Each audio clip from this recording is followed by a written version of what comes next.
కాకినాడ రూరల్లో 7 మిలియన గ్రామాలకు తక్షణమే ఎన్నికలు జరిపించాలని, ఉప్పాడు సముద్ర జలాల కాలుష్యంపై, మత్స్యకార సమస్యలపై కూటమి ప్రభుత్వం స్పందించాలని, లేని పక్షంలో ఉద్యమ బాట చేపడతామని ఆమ్ ఆద్మీ పార్టీ కాకినాడ జిల్లా కన్వీనర్ నరాల శివ తెలిపారు. కాకినాడ రూరల్ నియోజకవర్గం ఆమ్ ఆద్మీ పార్టీ కార్యాలయంలో ఏర్పాటు చేసిన మీడియా సమావేశంలో ఆయన మాట్లాడుతూ, ప్రజా సమస్యలపై తమ పార్టీ ఎల్లప్పుడూ పోరాడుతుందని, దానిలో భాగంగానే సమస్యలను పరిష్కరించాలని కోరుతూ రాష్ట్ర గవర్నర్ అబ్దుల్ నజీర్ను కలిసి ఆమ్ ఆద్మీ పార్టీ ప్రతినిధి బృందం వినతిపత్రం సమర్పించడం జరిగిందని అన్నారు.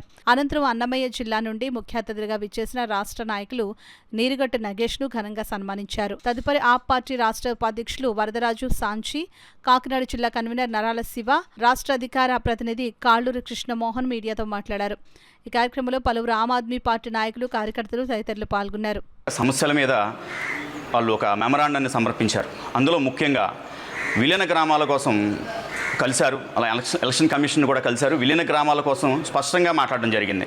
ఎందుకంటే మన రూరల్ మండలంలో, రూరల్ గ్రామాల్లో కొన్ని గ్రామాలని 15 సంవత్సరాల పైచీలకు వాటిని విలీనం చేయక ఇటు పంచాయతీలు కానీ ఉంచక ఇటు కార్పొరేషన్లోని కలపకుండా విలీనం కాకుండా వదిలేశారు. అంటే రాజులేని రాజ్యంగా ఈ గ్రామాలు తయారైనవి. ఎందుకంటే ఒక అభివృద్ధికి నోచుకోవట్లేదు. రావాల్సిన నిధులు ఎన్నో ఆగిపోతున్నాయి.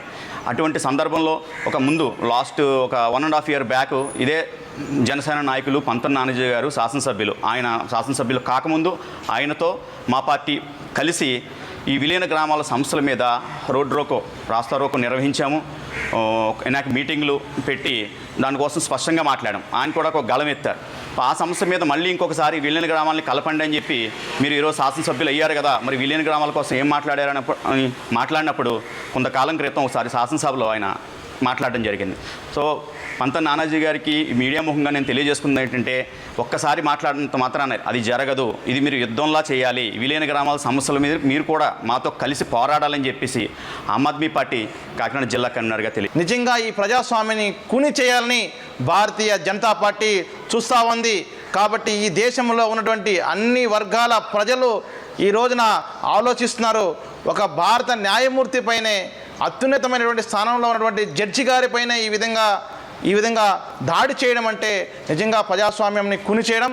ఇప్పటికైనా కానీ ఆలోచన చేసి, ఆయన పెద్ద మనసుతోటి గవాయి గారు ఆయన మీద కనీసం నోరెత్తి మాట కూడా మాట్లాడుకున్న ఒక పెద్ద తరహాగా ఆలోచన చేశారు.